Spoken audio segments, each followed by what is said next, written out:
A concluding remark concerning case studies concerns the role theory plays in their disentanglement. As we discussed before, when designing a case study, theory can initially provide a starting point to set the research question, as well as a reference to identify hypotheses, propositions, categories, and relevant themes or dimensions. After your first coding, you should go back to theory and triangulate empirical data with the theory itself. You could then get back to data to refine categories and set relations. As a result, case studies can serve as a research method for theory building, in the sense that they can support in checking single relations or patterns, thus confirming or disconfirming them, integrating existing theory, thus providing a contribution to cumulative knowledge in the field, or even reversing existing theories. Within our example, the multiple case study shows a good fit with reference to the assessment criteria Yin set. Construct validity is confirmed as the case study focuses on actually investigating its research questions about business model innovation in early-stage digital startups.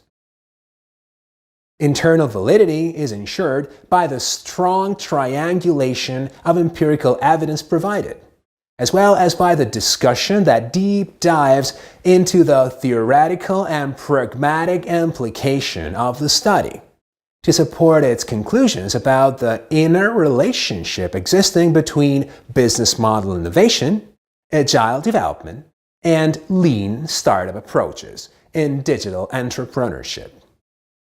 External validity is reinforced by the adoption of a multiple case study, which makes for a better generalization of results.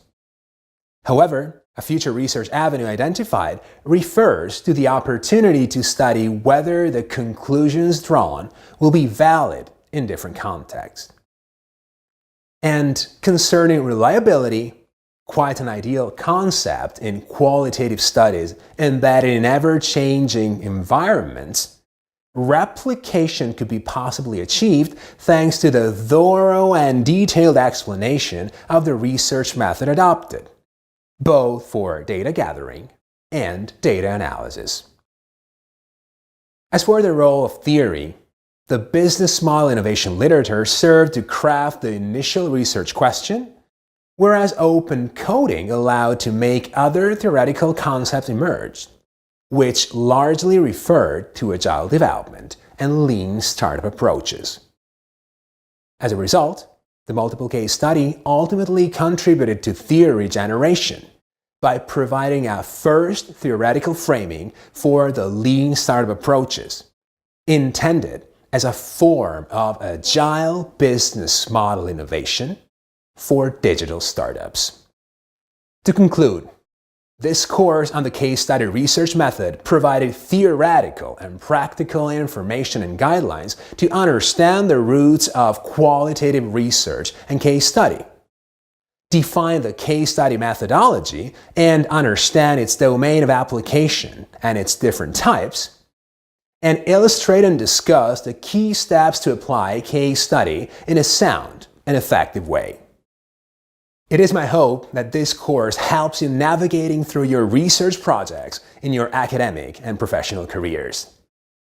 Thank you for your attention. It was a pleasure. Take care.